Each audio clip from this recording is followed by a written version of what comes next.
오늘 우리에게 주신 하나님 말씀은 사도행전 10장 9절에서 20절 말씀입니다.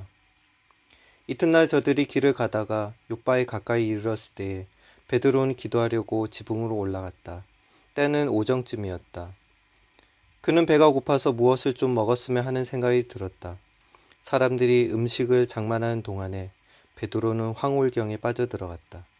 그는 하늘이 열리고 큰 보자기 같은 그릇 네 귀퉁이가 끈에 매달려서 땅으로 드리워져 내려오는 것을 보았다. 그 안에는 온갖 네발 짐승들과 땅에 기어다니는 것들과 공중의 새들이 골고루 들어있었다. 그때에 베드로야, 일어나서 잡아먹어라 하는 음성이 들려왔다. 베드로가 대답하였다. 주님, 절대로 그럴 수 없습니다. 나는 속되고 부정한 것은 한 번도 먹은 일이 없습니다. 그랬더니 두 번째로 음성이 다시 들려왔다. 하나님께서 깨끗게 하신 것을 속되다고 하지 말아라. 이런 일이 3번 있은 뒤에 그 그릇은 갑자기 하늘로 들려서 올라갔다. 베드로가 자기가 본 환상이 대체 무슨 뜻일까 하면서 속으로 어리둥절하고 있는데 마침 고넬료가 보낸 사람들이 시몬의 집을 찾아서 문 앞에 다가섰다. 그들은 큰 소리로 베드로라는 시몬이 여기 묵고 있는지를 묻고 있었다. 베드로가 그 환상을 곰곰이 생각하고 있는데 성령께서 말씀하셨다. 보아라, 세 사람이 너를 찾고 있다. 일어나서 내려가거라. 그들은 내가 보낸 사람들이니 의심하지 말고 함께 가거라. 아멘. 여러분 모두 배꼽을 가지고 계시지요? 한번 잘 있나 확인해 보시기 바랍니다. 옆 사람 거 말고요. 자기 거만 확인하시면 됩니다. 이 배꼽은 처음 우리 생명이 어머니와 연결되어 있었다는 증거입니다. 독립적이고 개별적인 존재로 살아가는 우리들에게 배꼽은 우리의 생명이 누군가의 희생과 사랑에 근거한 것임을 가르쳐 줍니다. 배꼽은 우리의 몸 한가운데서 우리의 마음과 삶이 나 혼자 살 수 있다는 오만과 함께 살아가야 한다는 겸손, 즉 이기적인 본성과 이타적인 본성 사이를 균형 있게 살아가라는 무언의 메시지를 던져주는 듯 합니다. 저는 우리의 영혼에도 눈에 보이지 않는 배꼽이 있다고 믿습니다. 왜냐하면 하나님은 우리의 몸뿐만 아니라 우리의 마음과 영혼도 창조해 주셨기 때문입니다. 다시 말해서 하나님은 우리의 마음의 지도를 그려주셨습니다. 그래서 누구도 알 수 없는 복잡 다단한 우리들의 마음을 하나님은 아십니다. 누구도 위로할 수 없는 깊은 상처는 하나님께서만 품어주실 수 있습니다. 하나님께서만 위로해 주실 수 있습니다. 하나님은 우리의 마음 가장 깊은 곳, 마음의 지성소에 계시며 우리를 빛으로 비춰 주십니다. 신앙생활의 시작은 그 빛을 발견하는 것입니다. 신앙의 여정은 그 빛과 함께 걸어가는 것입니다. 신앙의 목적은 그 빛과 하나가 되는 것입니다. 그래서 잠언 4장 23절의 말씀은 이렇게 우리에게 권면합니다. 그 무엇보다도 너는 내 마음을 지켜라. 그 마음이 바로 생명의 근원이기 때문이다. 마음을 지켜 돌보는 일은 마치 끝없이 차고 흐르는 파도와 같이 내면의 욕망과 번뇌, 갈등을 성찰하고 마침내 자신 안에서 참다운 자기를 발견할 수 있도록 하는 일입니다. 곧 이 길은 하나님께서 창조해 주신 우리의 본래의 모습, 하나님의 형상을 회복하는 길입니다. 이것이 구원의 길이고 이것이 생명의 길입니다. 이 생명의 길을 먼저 걸어가신 예수님께서 우리를 이렇게 초대해 주십니다. 나는 마음이 온유하고 겸손하니 내 멍에를 메고 내게 배워라. 그리하면 너희는 마음의 쉼을 얻을 것이다. 이렇게 약속해 주십니다.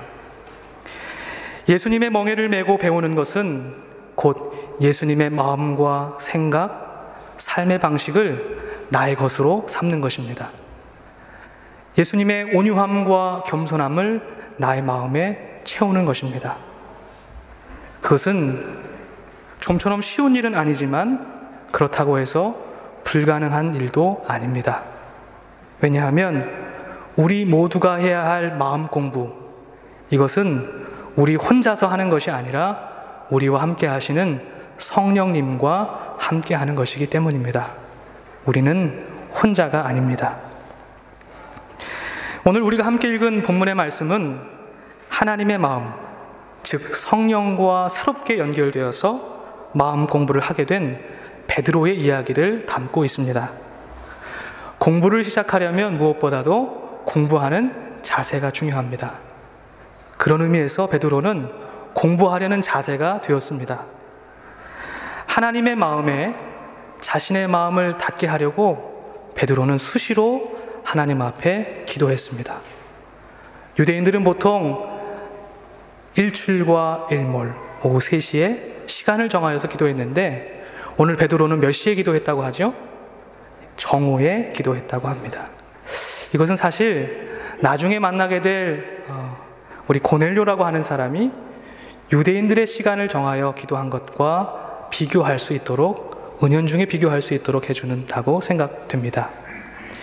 이것은 베드로 안에 개방성과 적극성을 보여주는 것이겠죠. 베드로는 배고픔을 참고 기도합니다. 그런데 기도하는 중에 황홀경에 빠지게 됐습니다.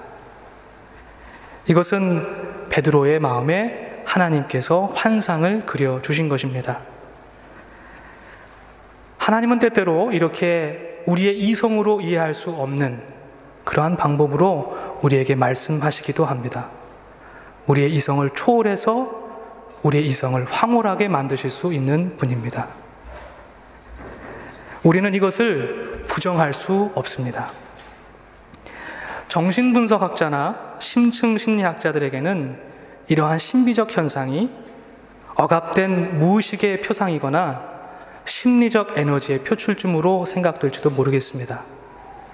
그러면서 그 이후에, 그 뒷면에 계신 하나님의 자리를 설정하지 않으려고 할지도 모릅니다. 그러나 우리는 성경 곳곳에서 다양한 방식으로 말 걸어오시는 하나님의 모습을 발견하게 됩니다. 특별히 하나님은 꿈을 통해서 말씀해 주십니다. 하나님은 하란으로 향해 가는 야곱의 꿈속에 나타나셔서 그를 축복해 주셨습니다. 하나님은 애굽의 왕 바로에게 나타나셔서 혹독한 가뭄과 풍년이 올 것이라고 예고하고 이 꿈을 요셉으로 하여금 풀이하도록 합니다. 또한 하나님은 솔로몬에게도 나타나셔서 내가 내게 무엇을 줄꼬 하고 묻기도 하셨습니다.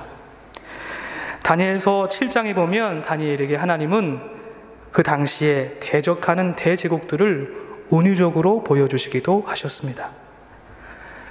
그 밖에도 예수님의 어머니 마리아에게, 그리고 사도 바울에게, 그리고 오늘 본문 바로 베드로에게도 하나님께서는 나타나셨습니다. 그렇다면 하나님은 우리의 꿈속에서도 나타나실 수 있을까요? 믿습니다. 아멘입니다. 요엘 선지자의 예언대로 하나님의 성령이 임하시면 자녀들은 예언할 것이고 청년들은 환상을 볼 것이고 아비들은 꿈을 꾸리라고 약속하십니다. 하나님께서는 우리를 통해서도 말씀하실 수 있습니다. 하나님께서 티끌과 같이 작고 약한 우리를 통해서 말씀하신다는 사실이 감사하고 놀라울 따름입니다. 그러나 그 꿈에 대한 해석과 적용은 늘 조심스러워야만 합니다. 먼저 우리는 하나님이 계시의 주체임을 잊지 말아야겠습니다. 뿐만 아니라 우리 스스로의 영적인 교만에 빠지지 않도록 늘 경계해야만 하겠습니다. 오늘 본문 16절에서 하나님께서 베드로에게 3번이나 같은 메시지를 보내신 것은 계시의 목적과 내용에 오해가 없도록 하신 의도라고 보여집니다. 뿐만 아니라 17절과 19절에 보니 베드로 역시 자기가 본 환상의 뜻을 스스로 겸손히 묵상하며 그 뜻을 헤아리려고 했던 것을 볼 수 있습니다. 오늘날에도 종종 열광적인 은사주의자들로 인해서 교회가 분열되는 모습을 종종 보게 되는데, 베드로의 모습은 참 좋은 모범이라고 생각이 됩니다. 베드로의 환상 가운데 분명한 하나님의 목적이 담겨 있었습니다.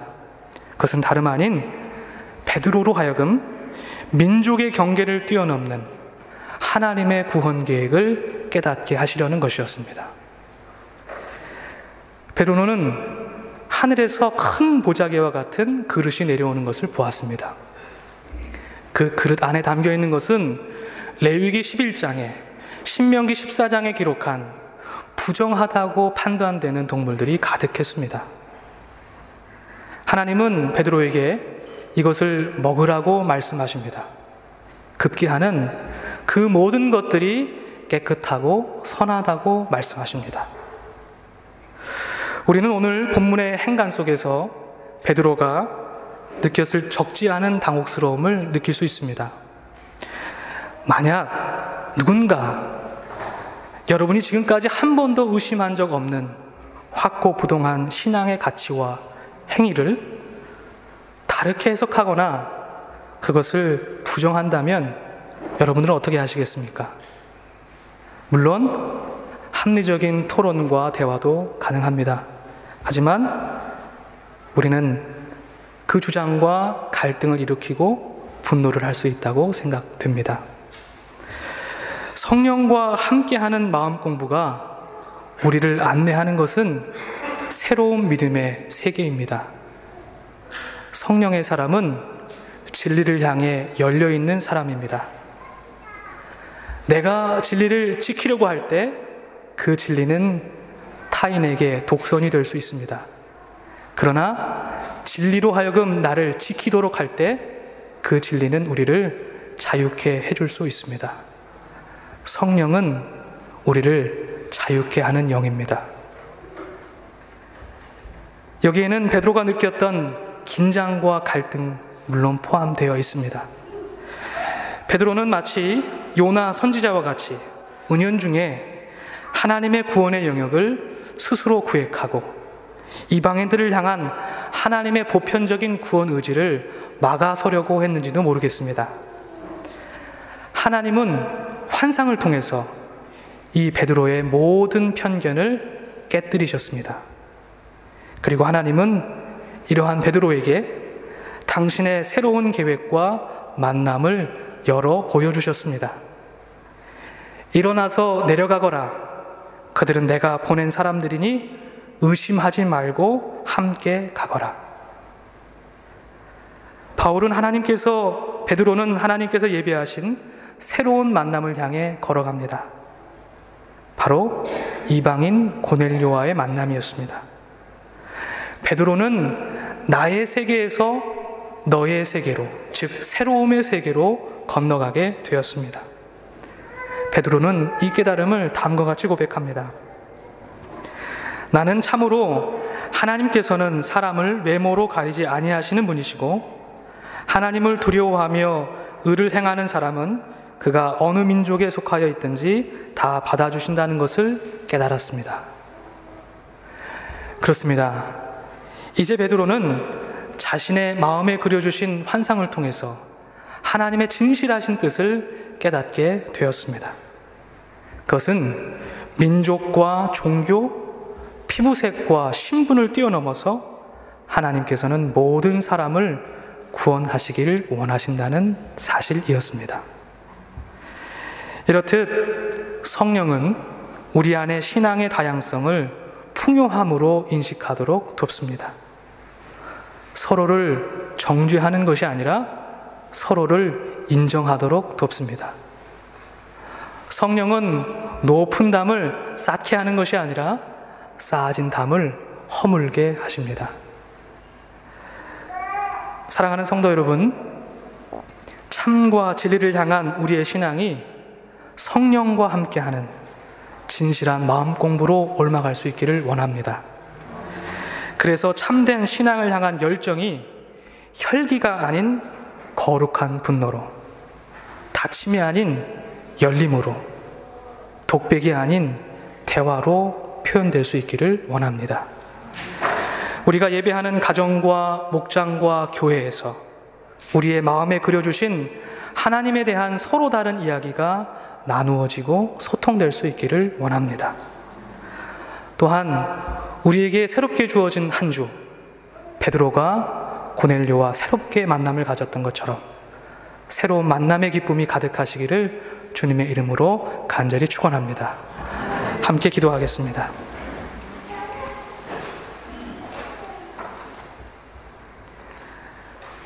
사랑이신 아버지 하나님, 우리의 마음의 지성소에 계시며 우리를 늘 밝은 빛으로 비추어 주시니 감사합니다. 나보다 나에게 더 가까이 계신 하나님, 내가 주님을 바라볼 수 있기를 원합니다. 주님을 바라볼 수 있도록 나에게 믿음의 눈을 허락하여 주시고, 내게 향한 하나님의 음성을 들을 수 있도록 믿음의 귀를 허락하여 주옵소서. 우리 믿음의 공동체 안에 모든 높이 쌓여진 그 담들을 성령으로 허물 수 있도록 평안의 맨은줄로 우리를 하나 되게 하여 주옵소서. 하나님께서 늘 동행하여 주셔서 주님과 더불어 동행하는 삶과 믿음의 길이 되도록 축복하여 주옵소서. 감사드리며 예수님의 이름으로 기도합니다. 아멘.